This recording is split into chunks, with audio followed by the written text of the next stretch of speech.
A gunman has been shot dead by Israeli forces in the occupied West Bank after he opened fire at a military checkpoint. At least 8 people have been injured. Yes, it happened at Tayasir checkpoint in the north of the territory.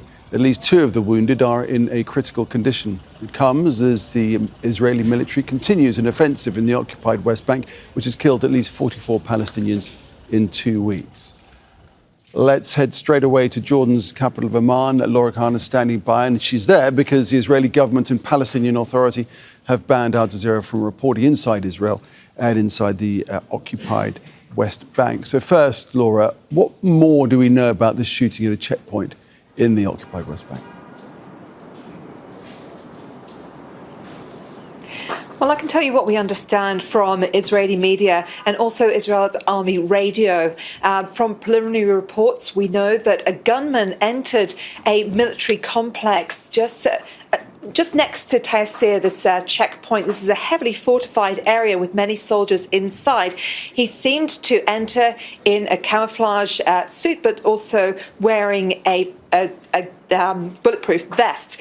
Now, there was a shootout at very close range between this person and Israeli forces. We know that one Palestinian man has been killed towards the end of this, and then an additional force came in. They've evacuated those who have been injured. We know at least 8 Israelis have been injured. From this, 2 are in critical condition. We've seen a military helicopter land in Rambam Hospital in Haifa, where 2 people are being treated there. So we know this took place from around 6 a.m. local time, and now it's no longer an active scene. And Laura, give us the context of all this in terms of what's been happening in Jenin overall.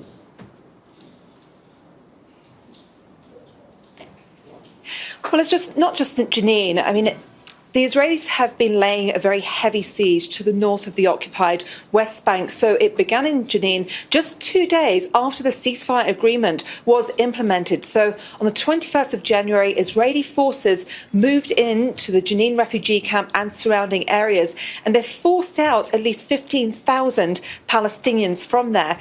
In that time, they've blown up, they've completely leveled dozens of buildings and homes in a very tightly packed refugee camp.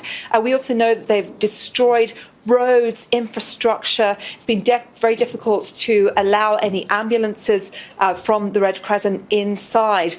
So we've got kind of a few details happening inside, but we also know that Israel Katz, the defense minister, did go there last week.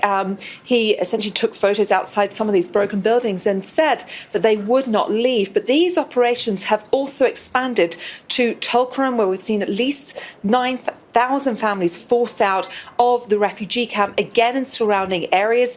A similar situation there, and also in Tubas and surrounding areas. So essentially, Israel says that they are rooting out fighters in this area, but Palestinians say this is a form of collective punishment. We've seen so many displaced, they'll be going back to essentially destroyed homes, destroyed infrastructure. And this isn't new. This has been happening over the last couple of years. But what is new is the Israeli forces say essentially they're there to stay until they dismantle all of the fighting units essentially inside these camps.